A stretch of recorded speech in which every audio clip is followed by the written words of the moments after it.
నమస్తే, నేను Chandana. Welcome to great Andhra big story.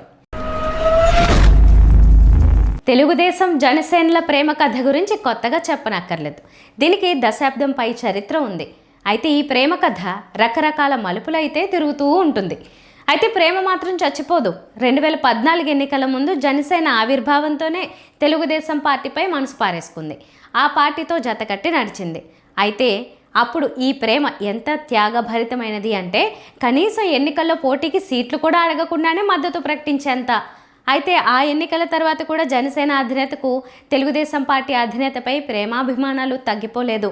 ఒకవైపు తెలుగుదేశం బీజేపీ కూటమికి దూరంగా జరిగినట్టుగా అనిపించిన అడుగడుగున తెలుగుదేశం పార్టీ శ్రేయస్సు కోసం పవన్ కళ్యాణ్ విపరీతంగా శ్రమపడ్డారు.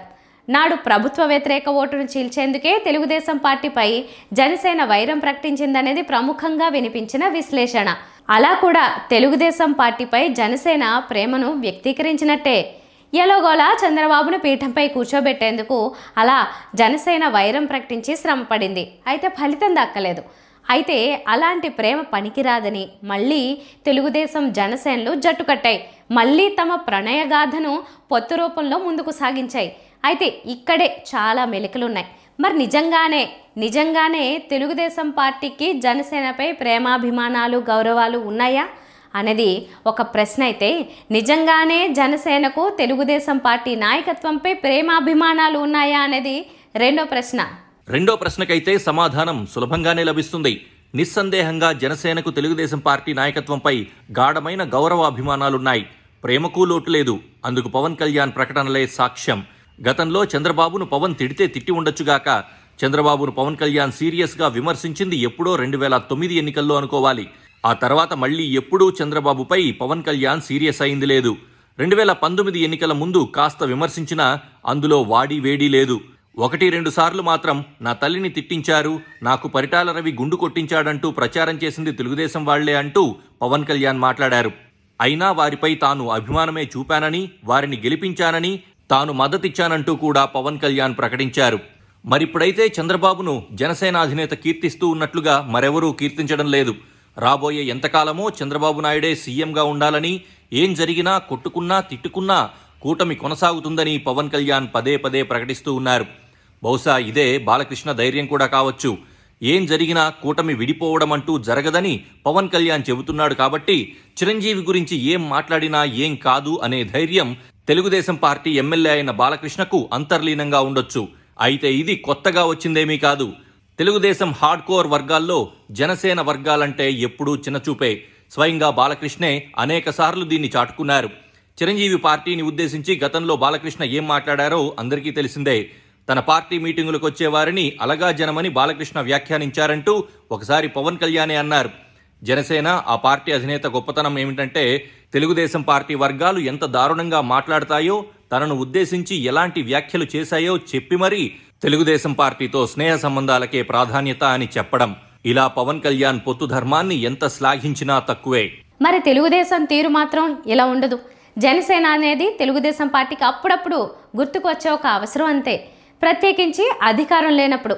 అధికారం లేకపోతే తెలుగుదేశం పార్టీకి అందరూ ఆప్తులే, అందరితోనూ అవసరం ఏర్పడుతుంది. అలాగే జనసేనతో కూడా.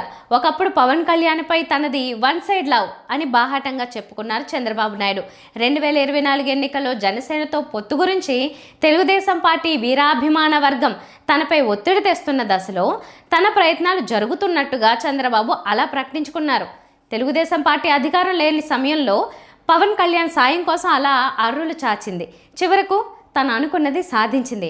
అయితే మరి నిజంగానే పవన్ కళ్యాణ్కు తెలుగుదేశం హార్డ్ కోర్ బ్యాచ్లో అభిమానమో గౌరవమో ప్రేమో ఏదో ఒకటి ఉందా అంటే అవసరం తప్ప మరేం లేదనేది బహిరంగ సత్యం. పైపెచ్చు చిన్న చూపు అయితే పుష్కలంగా ఉంది. అయితే అది పవన్తో రాజకీయ అవసరం ఉన్నప్పుడు బయటపడదు. అధికారం చేతిలో ఉంటే తెలుగుదేశం పార్టీకి కన్ను మిన్ను ఆగనదు. అందుకు నిదర్శనమే చిరంజీవి విషయంలో అసెంబ్లీలో చేసిన వ్యాఖ్యలైన.